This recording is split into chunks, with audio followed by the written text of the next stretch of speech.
6 वर्ष 6 टर्म नगरपालिकेमध्ये होतो, नगराध्यक्ष राहिलो. मतदानाच्या 50% मध्ये 8,000 मतदार, 17,000 पैकी 8,000 मतदान हा मुस्लिम समाजाचा आहे. आणि मी सर्व धर्म संभव या दृष्टीने या उद्देशानेच काम केलेलं आहे. ज्यांचा काहीही काँग्रेसशी संबंध नाही, जे प्रत्येक निवडणुकीमध्ये पक्ष बदलतात, त्या माणसाला काँग्रेस पक्षाने तिकीट दिले. की जर मी सेटलमेंट केलं असतं तर उद्याच्या भविष्यामध्ये नळदूरमधून मुस्लिम लिडरशिप संपली असती. आमच्याकडे इंडस्ट्रीज नाहीत, कारखानदारी नाही, MIDC नाही, त्यामुळे आमचा तरुण बेकार आहे. भाजप असो, काँग्रेस असो, राष्ट्रवादी असो, पैशाचा एक महापूर या ठिकाणी चालला आहे. राज्यातील नगरपालिका असेल, नगर परिषद असेल, यांच्या निवडणुकीचा बिगुल वाजल्यानंतर आज राजकीय आखाडा मोठ्या प्रमाणात गरम झाल्याचं पाहायला मिळत आहे. कारण आज प्रचाराचा शेवटचा दिवस आहे. सर्वच राजकीय पक्षांकडून या निवडणुकीत जोरदार ताकद लावली जात आहे. या ठिकाणी धाराशिव जिल्ह्यात ज्या नगर परिषदेकडे सर्वांचं लक्ष लागून राहिलेलं आहे, अशा नळदुर्ग नगर परिषदेमध्ये देखील तगडी फाईट पाहायला मिळत आहे. या ठिकाणी 4 टर्म नगरसेवक आणि 1 टर्म नगराध्यक्षपद भूषवलेले शहाबाज काझी आता MIM पक्षाकडून निवडणुकीच्या मैदानात उतरलेला आहे. नळदुर्ग नगर परिषदेसाठी तगडी फाईट शहाबाज काझी यांच्याकडून पाहायला मिळत आहे. गेल्या अनेक दिवसांपासून ते जोरदार प्रचार करत आहे. आज प्रचाराचा शेवटचा दिवस आहे. शेवटच्या दिवशी काय रणनीती आहे, शहाबाज काझी जनतेपुढे कोणते मुद्दे घेऊन निवडणुकीत उतरलेला आहे, याचा आढावा घेण्यासाठी लोकप्रधान न्यूज चॅनलची टीम धाराशिव जिल्ह्याच्या नळदुर्ग या ठिकाणी आलेल्या ग्राउंड रिपोर्टमधून आपण या ठिकाणी वार्तांकन करत आहोत. तुमचं स्वागत आहे लोकप्रधान न्यूज चॅनलमध्ये. धन्यवाद. 4 टर्म नगरसेवक, नगराध्यक्ष राहिलेला आहे. 6 टर्म. आता देखील तुम्ही निवडणुकीला सामोरे जाता. काय विजन घेऊन चालला, काय सांगा? सर्वप्रथम मी लोकप्रधान चॅनलचं स्वागत करतो. या ठिकाणी मी आपल्याला सांगू इच्छितो की मागील 40 वर्षापासून मी एक काँग्रेसचा कार्यकर्ता म्हणून काम केलेलं होतं. अनेक कमिट्यावर काम केलं. 6 वर्ष 6 टर्म नगरपालिकेमध्ये होतो, नगराध्यक्ष राहिलो. आणि यावेळी सर्वसाधारण जागा सुटल्यामुळे आम्हाला आणि आमच्या सर्व सहकाऱ्यांना असं वाटत होतं की काँग्रेसचं तिकीट एक मुस्लिम चेहऱ्याला मिळेल. त्याचं कारण असं आहे की या ठिकाणी 50% मुस्लिम समाज राहतो आणि एकूण मतदानाच्या 50% म्हणजे 8,000 मतदार, 17,000 पैकी 8,000 मतदान हा मुस्लिम समाजाचा आहे. त्या दृष्टीने आम्ही सर्व तयारीला लागलो होतो. पण अचानक ज्यांचा काहीही काँग्रेसशी संबंध नाहीत, जे प्रत्येक निवडणुकीमध्ये पक्ष बदलतात, त्या माणसाला काँग्रेस पक्षाने तिकीट दिले. त्यामुळे आम्हाला खूप धक्का लागला आणि आम्ही मनात विचार केलो की आपल्याला फक्त मतदान करायचं आहे, आम्हाला कुठं पद मिळत नाहीत. हे विचार आम्ही करून, कारण ह्याचं कारण फक्त एकच होतं की मी मुस्लिम समाजाचा आहे. मुस्लिम चेहरा असल्यामुळे काँग्रेस पक्षाने मला त्या ठिकाणी डावललं. त्यानंतर मला खूप ऑफर आले की तुम्हाला उपाध्यक्ष करतो, 2.5 वर्ष चार्ज देतो, उद्यापासून तुम्ही अध्यक्ष व्हा. पण त्या सर्व गोष्टीला मी इन्कार केलं. त्याचं कारण हे होतं की जर मी सेटलमेंट केलं असतं तर उद्याच्या भविष्यामध्ये नळदूरमधून मुस्लिम लिडरशिप संपली असती. त्यामुळे मी हा निर्णय घेतला आणि निर्णय घेतल्यामुळे हा निर्णय योग्यच आहे असं मला आता आणि आमच्या सर्व सहकाऱ्यांना वाटतंय. आणि त्याचा तुम्हाला 3 तारखेला निकालसुद्धा दिसेल. तुम्ही सेटलमेंट केले नाही, पण यंदाच्या निवडणुकीत कोणते मुद्दे तुम्ही घेऊन जात आहात? कारण नळदुर्गमध्ये अनेक विकासाचे मुद्दे आहेत. तुम्ही या जनतेपुढे कुठला जाहीरनामा ठेवलाय, काय? मुद्दे अनेक आहेत. या ठिकाणी सर्वप्रथम नळदुर्गमध्ये सुशिक्षित बेकार यांची संख्या जास्त आहे. त्याचं कारण असं आहे की आमच्याकडे इंडस्ट्रीज नाहीत, कारखानदारी नाही, MIDC नाही, त्यामुळे आमचं तरुण बेकार आहे. आणि तरुणांना रोजगार कसं मिळेल या दृष्टीने सुद्धा आम्ही काम करणार आहोत. शासन दरबारी भांडण करून सुद्धा आम्ही, तुम्हाला माहीत आहे की MIMची स्टाईल काय आहे काम करायची, त्या पद्धतीने शासनाकडे काम करून आम्ही या ठिकाणी कशी बेरोजगारी कमी होईल नळदुर्गला पर्यटन स्थळाचा दर्जा कसा मिळेल, नळदुर्गमध्ये येणाऱ्या पर्यटकाला वाटलं पाहिजे की या ठिकाणी खरंच नळदुर्ग हा पर्यटन स्थळ आहे. आणि विशेष म्हणजे बाकीचे गटार रोड तर होत असतील, हे शासनाच्या ह्याच्यामधून होत असतात, पण मूलभूत सुविधा आपण कसं उपलब्ध करून देऊ हेच आमचा सर्वात अगोदर या ठिकाणी उद्देश असेल. तुम्ही या निवडणुकीला सामोरं जात आहात. तुम्ही म्हटल्याप्रमाणे 6 टर्म तुम्ही नगरसेवक होता, एक वेळ नगराध्यक्षमध्ये होता. मग अशी काय वेळ आली की काँग्रेसने एक जुना जाणता चेहरा आपल्यामध्ये असताना देखील तुम्हाला नाकारलं? काय वाटतं? त्याचं मी सांगितलं की कारण काँग्रेसने एका भांडवल उद्योगपतीला त्या ठिकाणी प्रवेश करून त्यांना तिकीट दिलं आणि आमच्यासारख्या सिनियर माणसाला त्या ठिकाणी डावलण्यात आलं. त्याचा पूर्ण गावाने त्या ठिकाणी निषेध केलेला आहे. गावाचे प्रमुख लोकांचं म्हणणं हेच आहे की शहबाज काझीने जे केलं योग्य केलं. फक्त माझ्याकडे मी एक सामान्य जनतेशी जुडलेला एक कार्यकर्ता आहे. माझ्याकडे पैसा नाही, भांडवल नाही, माझं काम बोलतं आहे. आणि येणारा जे माणूस काँग्रेसमध्ये आहे ते उद्योगपती आणि भांडवलदार आहे. त्याच्याशिवाय ते कुठल्याही जनतेशी जोडलेलं नाही आणि कोणत्याही 10 माणसाला त्याने ओळखत नाही. फक्त त्याच्याकडे पैसा आहे आणि एक कार्ड खेळून त्याला जे हे तिकीट देण्यात आलं. जर पैसा जरी असला तरी तुम्ही ग्राउंड लेवलचे आहात, कारण अनेक टर्म तुम्ही नगरसेवक राहिलेला आहात. तुमच्या कार्यकाळात असं कुठलं काम झालं होतं की ते तुम्ही पुन्हा येणाऱ्या निवडणुकीत आणि अनेक कामं आहेत. त्यापैकी सर्वात महत्त्वाचे म्हणजे या ठिकाणी जे हायमार्क्स बसलेले आहेत, गावामध्ये जे लाईटिंग झालेली आहेत आणि प्रत्येक समाजाच्या स्मशानभूमीमध्ये जे लाईटिंग झाली, हाल झालेत, स्मशानभूमीची दुरुस्ती झाली, ह्या माझ्याच काळात झालेली आहे. आणि वाढ तिथं बोर हे सुद्धा माझ्या पिरियडमध्ये झालेलं आहे. तुम्ही प्रचाराला जात आहात, कशी रणनीती आहे? कारण गेल्या अनेक दिवसांपासून तुम्ही प्रचारात सक्रिय दिसतात, तुमचे सर्व कार्यकर्ते तुमच्या पाठीशी आहेत. कशी रणनीती आहे? सुरुवात कशी झाली? रणनीतीचं तुम्हाला मी हे सांगू इच्छितो की माझ्यासोबत जवळपास 100% तरुण आहेत आणि तरुणाच्या सोबत ज्येष्ठसुद्धा आहेत.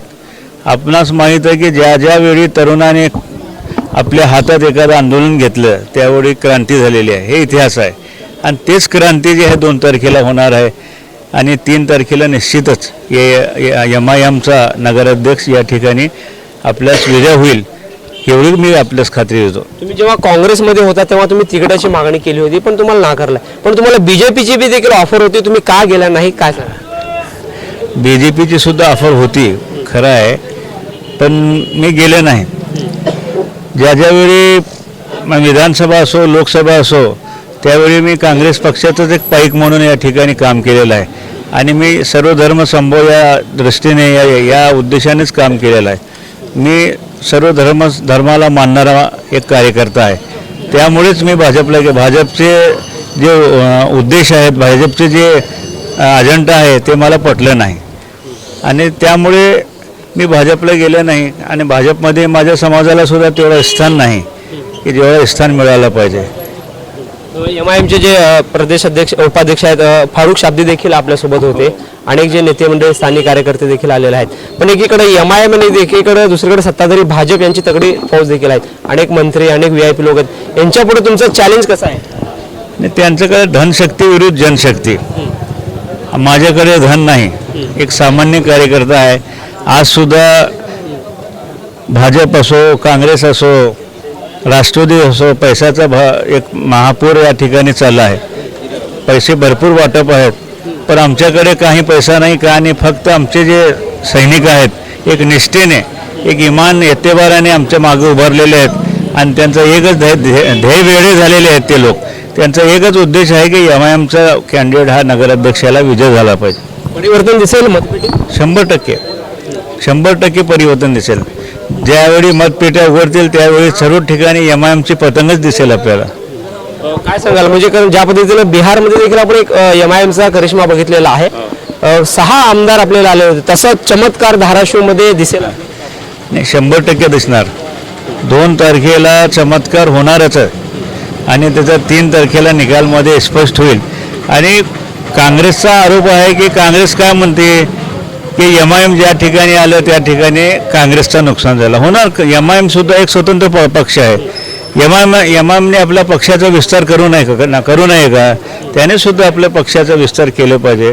काँग्रेसकडे जे मुस्लिम बँक होती 70 वर्षापर्यंत, ज्या मुस्लिम बँकचा त्याने वापर केला आणि ते वापर ज्यावेळी मुस्लिम बँक त्यांच्याकडून निघाली त्यावेळी त्यांना वाटू लागलं की आता हेच पूर्ण बँक एमआयएमकडे गेलेली आहे. ते सांगू लागले की एमआयएम वोट कटवा आहे, वोट असा आहे. इकडे भाजप सांगते की एमआयएम काँग्रेसची बी टीम. हां, नाही. भाजपची बी टीम काँग्रेसच आहे. भाजप मुस्लिमांचा वापर केला काँग्रेसने. मुस्लिमाचा वापर केला, अजून सुद्धा वापर करीत आहेत. आता आमच्याकडे सुद्धा मी सांगू इच्छितो की काय की जे तिकिटामध्ये जे नगरसेवकामध्ये काही लोक काँग्रेसमध्ये असू दे, राष्ट्रवादीमध्ये असू दे, ते मुस्लिम समाजाचे आहेत. त्याबद्दल आमचं काय बोलणं नाही. पण त्या लोकांवर वरच्या लोकांचं एवढं प्रेशर आहे की कसं बी करून मुस्लिम समाजाचं तुम्हाला मतदान घ्या. पण प्रेशरने मतदान मिळत नसतात. ते लोकसुद्धा स्वतः परेशान झालेले आहेत नगरसेवक, किंवा आम्ही जर असं म्हणलो तर आमची सीटसुद्धा धोक्यात येणार आहे. म्हणून या ठिकाणी प्रत्येक पूर्ण गावामध्ये 1 नंबरवर पतंगचं चिन्ह आहे. 2 काय बी करा, 1 पतंगला घाला, असं या इकडं भाजपचे जे उमेदवार आहेत धरणे आप्पा, तर त्यांचं देखील एक आव्हान आहे. त्या आव्हानाला कसं सामोरं जात आहे? कारण एकीकडं सत्ताधारी म्हणजे राज्यात त्यांची सत्ता, दिल्लीत त्यांची सत्ता, मग अशा वेळी चॅलेंजिंग वाटते नाही. निवडणूक तर चॅलेंजिंग आहे. मग भाजप हा सत्ताधारी पक्ष आहे, त्यांच्याकडे सर्व यंत्रणा आहेत आणि आमच्याकडे फक्त निष्ठावान सैनिक आहेत. आमच्याकडे पैसा नाहीत, बाकीची यंत्रणा नाहीत, तरीसुद्धा आमचे लोक हिमतीने या ठिकाणी त्यांचा मुकाबला करू आलेत. आता प्रश्न राहिला धरणेप्पाचा. ते बी एक पक्षाचाच एक नगराध्यक्षाचा उमेदवार आहेत. लोकशाहीमध्ये सर्वाला अधिकार आहे. मी जसा एमआयएमचा आहे तसंच तो भाजपचा उमेदवार आहे. आता लोक ठरवतील. जनतेच्या कोर्टामध्ये आमचा चेंडू गेलेला आहे. आता उडणार की कटणार? 100% उडणार आणि सर्वाला काटणार. काटणार. माझ्या धार आहे. माझा धार आहे. हां, माझा धार आहे. तसं बिहारमध्ये झाला तसंच चमत्कार नळदुर्गमध्ये होणार. बरं, शहाबाज काजी मला सांगा, नळदुर्गच्या जनतेविषयी थोडं सांगा. कारण कसं आहे, नळदुर्गचा जर परिसर बघितला तर ऐतिहासिक आहे. जसं ह्याला ऐतिहासिक पार्श्वभूमी आहे. अनेक समाजाचे लोक राहतात. मुस्लिम समाज आहे, हिंदू समाज आहे, मराठा आहे, सगळे समाज आहे. कसं म्हणजे आपल्याला मतं मिळेल?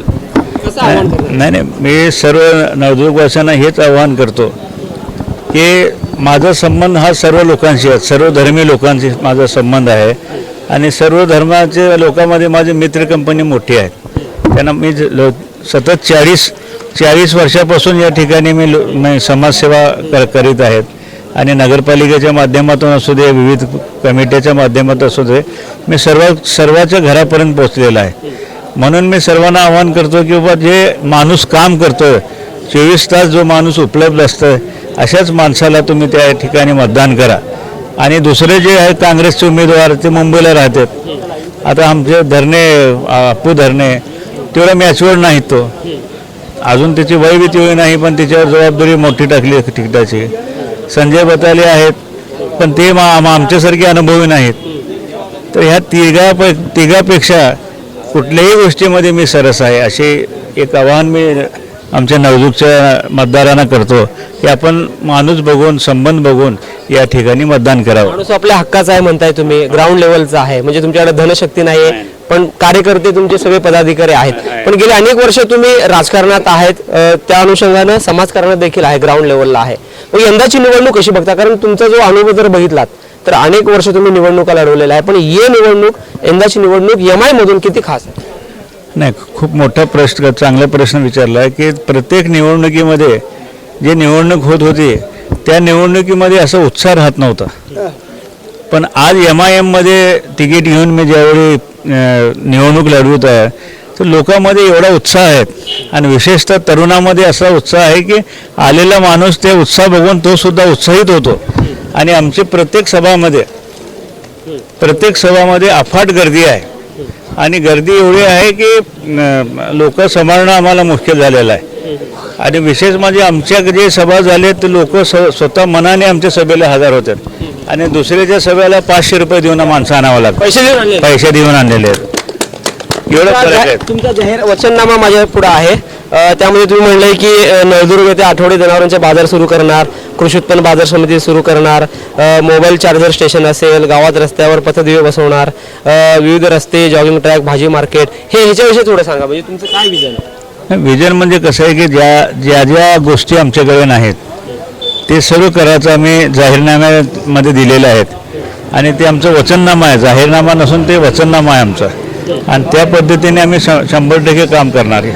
थोडं आव्हान करा, चिन्ह कुठलं आहे आणि किती नंबर? आणि दुसरा माझं मतदारांना एक आव्हान आहे की माझा MIMचा पक्ष मी पक्षाने पतंग या चिन्हावर उभारलेला आहेत आणि जे मतपेटी आहे का म्हणते EVM मशीनवर माझा चिन्ह 1 नंबरवर आहे आणि पतंग ही 1 नंबरवरच राहणार आहे. चिन्ह 1 नंबर आहे, गुलाबी कलरमध्ये 1 नंबरवर माझं चिन्ह आहे आणि माझ्या चिन्हाची निशाणी आहे पतंग. आणि सर्वांना अशी विनंती आहे की आपण 1 नंबरवर बटन दाबून मला जे आहे या ठिकाणी काम करण्याची संधी द्यावी. आपल्यासोबत होते नळदुर्ग नगर परिषदेचे MIMचे थेट नगराध्यक्ष पदाचे उमेदवार शहबाज काजी. गेल्या अनेक वर्षापासून ते या राजकारणात समाजकारणात सक्रिय आहे. काँग्रेस सोडून ते आता MIM मध्ये आलेले आहे आणि MIM मधून ते पुन्हा नळदुर्गच्या जनतेची सेवा करण्यासाठी इच्छुक आहेत आणि ते नगराध्यक्ष पदासाठी MIMचे उमेदवार म्हणून आहेत. त्यांचं जे चिन्ह आहे पतंग 1 नंबरवर आहे. तर त्यांनी जनतेला आवाहन केलेलं आहे की MIMच्या चिन्हाच्या चिन्हासमोर बटन दाबून प्रचंड बहुमताने विजयी करावं असं एक आवाहन केलेलं आहे. जनतेचा माणूस, हक्काचा माणूस, आपल्या ग्राउंड लेवलचा माणूस शहबाज काजी हे आपल्या निवडणुकीला सामोरं गेलेला आहे. तरी त्यांनी जनतेला आवाहन केलेलं आहे. जवळ सेसोबत अकबर बागवान, लोकप्रधान न्यूज. सोलापुरात आपल्या स्वप्नातील घर घ्या फक्त 21,000 रुपये भरून. फक्त RSM युनिटी डेव्हलपर्स यांच्या गृहप्रकल्पात. या ठिकाणी मिळणार 1 BHK फ्लॅट फक्त 6,80,000 रुपयामध्ये. नई जिंदगी रोड, सोलापूर विमानतळाच्या पाठीमागे, महापालिका हद्दीत. जर तुमच्याकडे 3 वर्ष जुने बांधकाम कार्ड असेल तर हा 1 BHK फ्लॅट तुम्हाला मिळणार 6,80,000 रुपयामध्ये. सोलापुरात RSM युनिटी स्मार्ट सिटीचा भव्य गृहप्रकल्प. 1 BHK फ्लॅटची मूळ किंमत 11,80,000 रुपये. पहिल्या 300 ग्राहकांना 50,000 रुपयांचा धमाकेदार डिस्काउंट मिळणार आहे. तसेच प्रधानमंत्री आवास योजनेअंतर्गत तुम्हाला 2,50,000 रुपयांचा लाभ देखील मिळेल. पक्के घर नसणाऱ्यांना सोलापुरात घर घेण्याची सुवर्ण संधी. या प्रोजेक्ट मध्ये गार्डन, चिल्ड्रन प्ले एरिया, अंतर्गत रस्ते, लिफ्ट, भव्य parking, entry gate, security cabin, senior citizen park आणि पाण्याची व्यवस्था. प्रत्येकाच्या स्वप्नातल्या आणि प्रत्येकाला परवडणारे घर RSM युनिटी डेव्हलपर्स यांच्या मजरेवाडी येथील प्रोजेक्ट मध्ये. बुकिंग करण्याची शेवटची तारीख 31 डिसेंबर 2025. अधिक माहितीसाठी आणि साइट व्हिजिट साठी संपर्क करा 9096 70 67 61 91 12 23 22 37 91 12 23 22 38.